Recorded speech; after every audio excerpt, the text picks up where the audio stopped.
What's up, y'all? I'm out here at the range, as you can see, on this steamy summer day. Temperature's not too bad and a little bit of a breeze is picking up, thank goodness, because when this sun comes out, it feels like I'm steaming like some vegetables out here. But I've got a couple more tests that I want to get done, so I'm gonna power on through it, and this one right here should be some more good 9mm. So y'all know the deal. I've got the jelly contraption set up in the shade out here with a couple of chronos and 2 blocks of gel. Now, I have done one test already in this far block. I've got it flipped around, but of course, one of them wanted to be a little bit stubborn and sneak up here. I shouldn't have any problem with that, though. I should be able to get on either side of that to get this one done. Sticking with my heavy clothing barrier, of course, it's got the layer of denim, fleece, and 2 layers of cotton t-shirt. And for this one here, we've got some more Grizzly 9mm, but we're actually kicking it down a notch for this one. So what we got here is, again, 124 grain JHP, but this time it's the standard pressure. Y'all know I just tested the Plus P Plus Grizzly, and that stuff was amazingly good in my opinion. Very, very nice velocity and energy for a 9mm.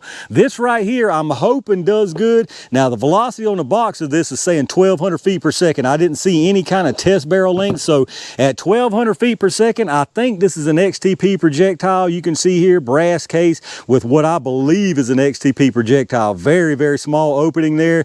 So that kind of worries me. I hope this does hit 1,200. I don't think it's going to out of one of the barrel lengths I've got for sure, and maybe not the other one, but I feel like we're going to need around that 1,200, unfortunately, to get some good performance from this stuff. So what I'm testing it out of here is the same exact things I run the Plus P Plus from. For the shorter barrel here, I've got the Canik Mete MC9 with the 3.1 inch barrel, and then a longer one, we've got the G17 with the 4.5 inch barrel. Now, even out of the G17, that Plus P Plus, I believe it was saying 1375, and I think we came about 40 short with the G17. This Canik, I believe we were in the 1240s as far as an average for the Plus P Plus. So 1240s Plus P Plus, I'm telling you, it's going to be tricky getting some good velocity from this standard pressure, I think. But hopefully it'll be moving out fast enough to get us some good performance. Let's get it all set up and see what happens. All right, let's see what we're working with here. I'm going to do a 5-round average from each barrel length, starting with this 3.1 inch Canik first. If y'all aren't familiar with this lab radar, like I always mention, you're going to get multiple velocity readings. The large number is at the muzzle, and then you got 5 across the bottom. The first one is set for 3 yards, which is roughly where the gel is here at 10 feet. And then you've got 10, 15, 25, and 50. So now remember, the box is saying 1,200 on this. I didn't see a barrel test length, but I'm guessing that's out of probably 5 inch because of what I got from the Plus P Plus. I'm hoping to still hang on to 1,100 out of this. That would be really nice. I'd feel a lot better about the chances in the gel. 1,094, 1,063, 1,086, 1,094, and 1,077. So we're hanging right around that 1,100 mark for a 124 grain projectile. I feel like that's right on the edge. Let's see what the average was. All right, so our 5-round average there was 1,083 feet per second. We had an extreme spread of 31 and a 12.9 standard deviation. So 1,083 feet per second with a 124 9mm being with that small cavity that looks like an XTP. I don't have to tell y'all, y'all have seen in the past what could happen right there. So hopefully that's moving fast enough. Let me get it reset and see what the G17 does. All right, let's see if we can speed them up a little bit with this G17. Based on what we just saw from that Canik, I feel like we might be a little short of the 1,200 on this even. I think they got those numbers probably out of a 5 inch again, just based on the fact that we were short out the Plus P Plus. In the Plus P Plus, it didn't really matter because we were still way on up there. This right here, standard pressure, it's definitely gonna matter more if we're too much short of that velocity, but let's see what we get anyway. 1163, 1140, 1148, 1133, and 1124. That last one sounded a little weak and felt a little weak even, so definitely not the 1,200. Let's check out the average. All right, we definitely bumped it on up, but not as much as I would have hoped for. We got 1142 on the average on the 5 rounds right there. Extreme spread was a 38 and a 14.6 standard deviation. So 1142 again with 124 grain. I think that's probably got enough on it right there, but not that that's bad by any means, but y'all know the deal. Again, I don't have to keep explaining it. We've seen in the past that if these 124 grain, especially with that small opening, if they're not moving fast enough, there could be some trouble. But anyway, 1142 on this one, and if you remember on the MC9, it was 1083, so you're talking about 59 feet per second difference right there. Is that difference gonna make a difference in the gel? That's really hard to guess on, but let me get everything reset, and y'all know what time it is. All right, y'all, it's pressure relief jelly time. I'm gonna put one from each barrel length into the gel, starting with this MC9 first. I'm definitely a little worried about these. I may be worrying for nothing, but I'm just a little worried when it comes to 124, what looks like to be XTPs.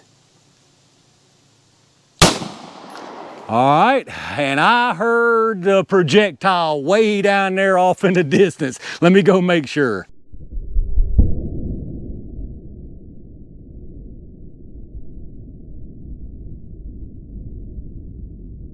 All right, sure enough, that joker said, see you later, folks, all 32 inches out the backside.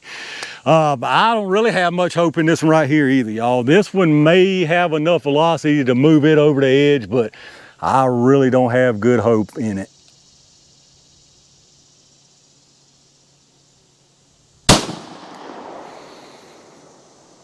I can't tell where that one went. Let me go check it out.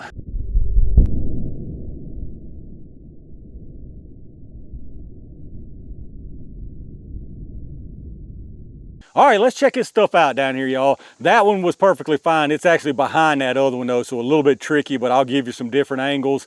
Basically what we got down here is a mixed bag. One I would call a total fail. The other one is a success, but probably just barely. So again, both of them are right here. One's in the front, one's right behind it. The front one right here, that's the one from the MC9. It's just a little small track. All of that disruption you're seeing, that's from the G17, because in front of it here is the one from the MC9. Again, just a straight little channel all the way through this first block. Minimal disruption still all the way through this second block. Now right here it actually decided to tumble, kept on trucking from there and went straight out the end of the second block. And in the G17 behind it, it actually did get more disruption because it started to expand. There's no doubt just from looking at the final projectile there. So you got some expansion here, travels again all the way through this first block into the second block and almost halfway into this second block. And you do have some expansion on this, but not a whole lot. So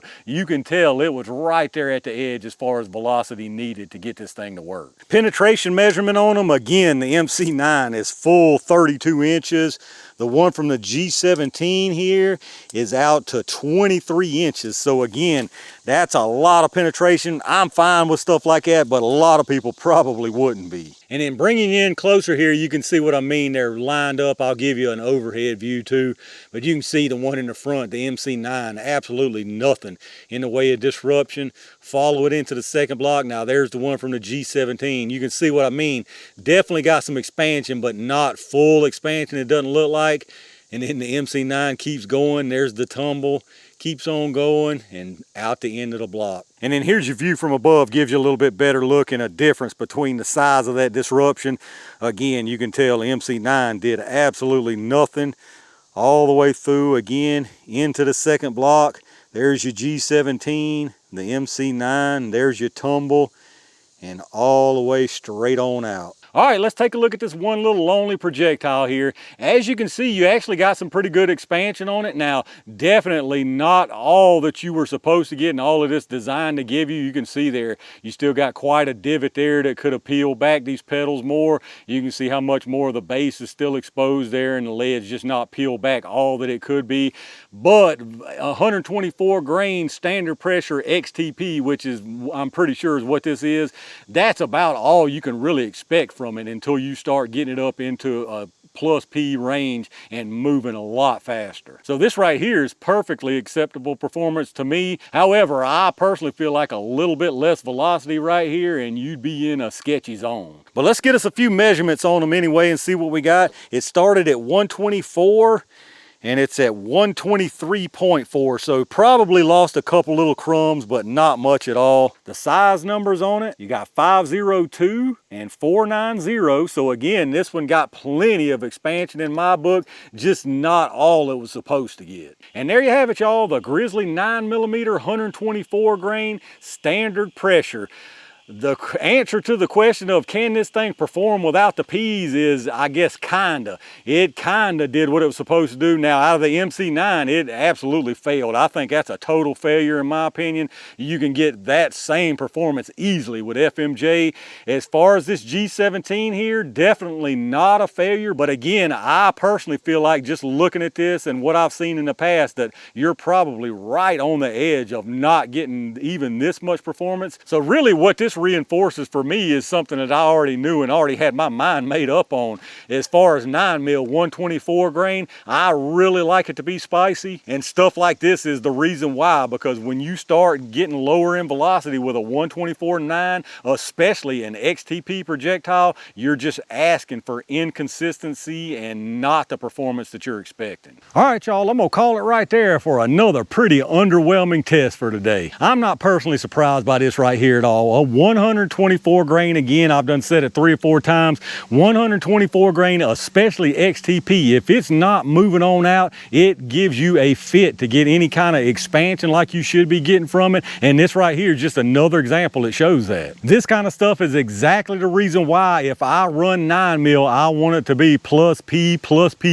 all the velocity I can possibly get out of it and still stay within a safe range. If y'all do watch my channel much, y'all know I've got a ton of 124 grain 9mm that I've got to test. Some of it that does have XTP projectiles, some of it totally different. So it'll be interesting to see the velocity differences as far as performance with the XTP and the difference between other projectiles moving roughly the same velocity. But let me know down in the comments what y'all think about this standard pressure 124 Grizzly. Any of y'all out there run this stuff right here? Are you surprised by what you saw after the performance out of that plus P plus? Let me know down in the comments what you think about it. If you enjoyed the video, take a second and hit that thumbs up button. Make sure you subscribe to the channel and make sure you turn them notifications on so hopefully you get notified when I upload stuff. Take a second if you would and check out those affiliate links in the video description. Anything you pick up after hitting up those links helps out the channel, so I really do appreciate that. Once again, a big thanks to all my Range Gang members and every single one of y'all for supporting the channel. I've got one more test planned for out here today that hopefully goes better than the first 2 have, so stay on the lookout for that. And in the meantime, stay safe, stay prepared, and I'll see y'all soon.